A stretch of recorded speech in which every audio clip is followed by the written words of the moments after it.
সর্বদেব দেবী স্বরূপিণ্যই শ্রী শারদা দেবৈ নমঃ। তং সে ব্রহ্ম সনাতনী মা শারদাশ্বরী সুভাগে মা। আজ আলোচনা করব শ্রী শ্রী মা শারদা দেবীকে মা দুর্গা রূপে প্রথম কোথায় কে পূজা শুরু করেন এবং সঙ্গে থাকবে মায়ের দুর্গা রূপের বর্ণনা। 1941 সালে বীরভূমের সিউড়িতে শ্রী শ্রী রামকৃষ্ণ আশ্রমে প্রথম দুর্গাপুজো শুরু হয়। শুরু করেন স্বামী অভেদানন্দজির মন্ত্রশিষ্য স্বামী সত্যানন্দ দেব। দুর্গা প্রতিমা গড়েই সেই সময় পুজো শুরু হয়, কিন্তু প্রতিমাকে পূজার পর নিরঞ্জন করতে হবে, এটা তাকে খুব পীড়া দিয়েছিল। তাই ওই আশ্রমে শেষবারের মতো প্রতিমা পুজো করা হয় 1944 সালে। 1945 সালে তিনি প্রতিমার বদলে সারদা মায়ের প্রতিকৃতিকে দুর্গা রূপে পুজোর পদ্ধতি প্রচলন করেন। তার উপলব্ধিতে মা শারদা আর 5 জন সাধারণ মায়ের মতন নয়, তিনি হলেন স্বামী বিবেকানন্দ বর্ণিত জ্যান্ত দুর্গা। 1955 সালে শারদা মায়ের দ্বিভুজা মৃন্ময়ী মূর্তিটিকেই দুর্গাপুজোর সময় দশভুজা দুর্গা রূপে পূজা করা হয়। ওই বছরই শারদা মায়ের মৃন্ময়ী মূর্তিটিকে সিউড়ি থেকে আনা হয় বরানগরের কাচের মন্দিরে। মায়ের পেছনে 8টি হাত লাগানো হয়েছিল। দ্বিভুজা শারদা মা দশভুজাতে পরিণত হন। 1958 সাল থেকে পাকাপাকি হবে এভাবেই দুর্গাপূজার গোড়াপত্তন হয় বরানগরের শ্রী শ্রী রামকৃষ্ণ আশ্রমে, অর্থাৎ কাচের মন্দিরে। এই প্রথা আজও অব্যাহত এই আশ্রমে। এই আশ্রমে নিত্য পূজিতা মা শারদার মূর্তিকেই লক্ষ্মী ও সরস্বতী রূপে পুজো করা হয়। পরম নিষ্ঠা ও ভক্তির সঙ্গে এখানে পূজা হয়ে আসছে। প্রতি বছর দশমীর দিন সকালে নবপত্রিকা ও ঘট নিরঞ্জনের পর শান্তিবাড়ি প্রদান করা হয়। এরপর লাঠি খেলা, তলোয়ার খেলা ও ধুনুচি নাচ অনুষ্ঠিত হয়। এতে অংশ নেন বিভিন্ন সন্ন্যাসী ও ব্রহ্মচারী ছাড়াও আশ্রমিকরা। সন্ধ্যায় হয় বিজয়া সম্মেলন। স্বামী সত্যানন্দ দেব প্রথম তার প্রতিষ্ঠিত শ্রী শ্রী রামকৃষ্ণ আশ্রমে অর্থাৎ কাচের মন্দিরে শারদা মায়ের মূর্তিকেই দশভুজা দুর্গা রূপে পূজা শুরু করেন। দুর্গাপূজার 4 দিন মা শারদাকে নানা বেশে সাজানো হয়। পূজার 4 দিন মাকে 4টি রূপে পূজা করা হয়।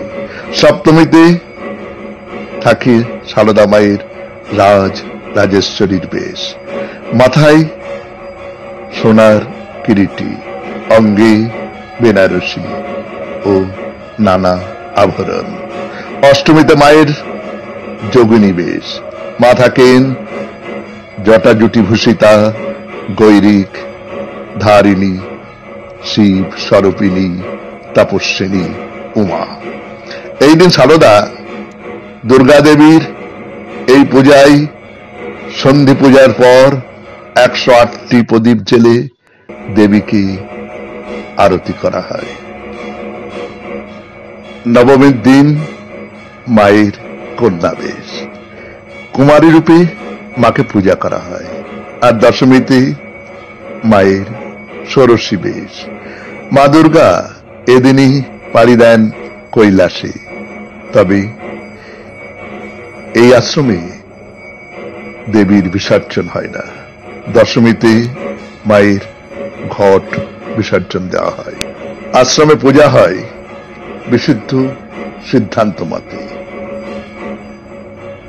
ওম সর্বমঙ্গল মঙ্গলে শিবে সর্বাসাধিকে শরণে ত্রম্বকে গৌরী নারায়ণী নমস্তুতে। এখন বলবো জ্যান্ত দুর্গা সম্পর্কে। বিবেকানন্দ মা শারদাকে জ্যান্ত দুর্গা বলে অভিহিত করেছিলেন। 1901 সালে বেলুর মঠে শুরু হলো দুর্গাপূজা। শারদা মাকে 108টি পদ্ম দিয়ে বিবেকানন্দ পুজো দিয়েছিলেন। অষ্টমীর দিন কুমারী পুজোর পর তিনি শারদা মায়ের পুজোর আয়োজন করেছিলেন তার প্রিয় বেলগাছতলায়। সেখানে মাকে বসিয়ে 108টি পদ্ম দিয়ে তিনি মায়ের বন্দনা করেছিলেন। আরেকটি গল্প বলবো শুনুন। মা শারদা দেবী কাকে তার দুর্গারূপ দর্শন করিয়েছিলেন। মা একবার দুর্গাপুজোর ঠিক আগে বিষ্ণুপুরের সেনবাড়ি হয়ে কলকাতা যাত্রা করবেন ঠিক করেছেন। সঙ্গে বাঁকুড়ার বিভূতি ঘোষ, ডাক্তার মহারাজ প্রমুখ। এমন সময় সেনবাড়ির এক ছোকরা অধীরেশ্বর বায়না ধরল মায়ের সাথে কলকাতা যাবে। সে কখনো কলকাতার দুর্গা প্রতিমা দেখেনি, এবারে প্রাণ ভরে দেখবে। নানাভাবে ছেলেকে বোঝানোর চেষ্টা হলো। বাড়ির কর্তারা নানা রকম সুখাদ্যের লোভ দেখালো, তাতেও কাজ হলো না কোনো ধমকেও। বিভূতিবাবুও চুপ করে থাকলেন না, কিন্তু অধীরেশ্বর একেবারে নাছর বান্ধা। তখন মা নিজেই তাকে অন্য একটি ঘরে নিয়ে গেলেন।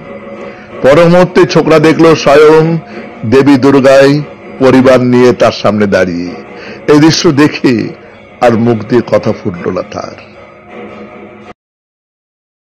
নম যথাগ্নের দায়িকার শক্তি রামকৃষ্ণে স্থিতা হি যা সর্ববিদ্যা স্বরূপং তাং শারদাং প্রণমাম্যহম।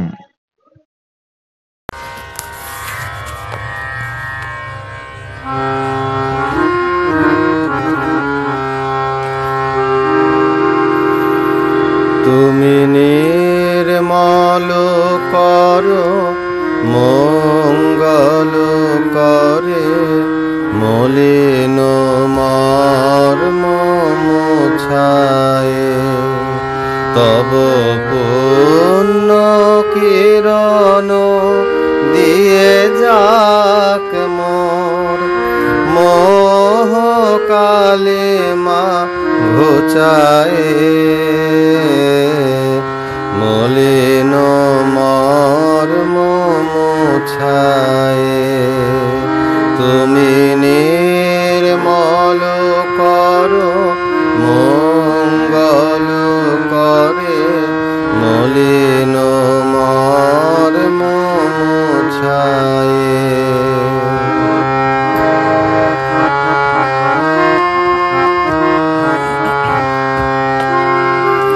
লক্ষ শূন্য লক্ষ বাসনা ছুটিছে গভীর আধারে। জানি না কখন ডুবে যাবে কোন অকুল গরল পাথারে। লক্ষ শূন্য লক্ষ বাসনা ছুটিছে গভীর আধারে। জানি না কখন ডুবে যাবে কোন অকুল গরল পাথারে। প্রভু বিশ্ব বিপদ হন্তা তুমি দাঁড়াও রুধিয়া পন্থা। তব শ্রীচরণ তলে নিয়ে এসো মোর মত বাসনা ঘুচায়ে। মলিন মর্ম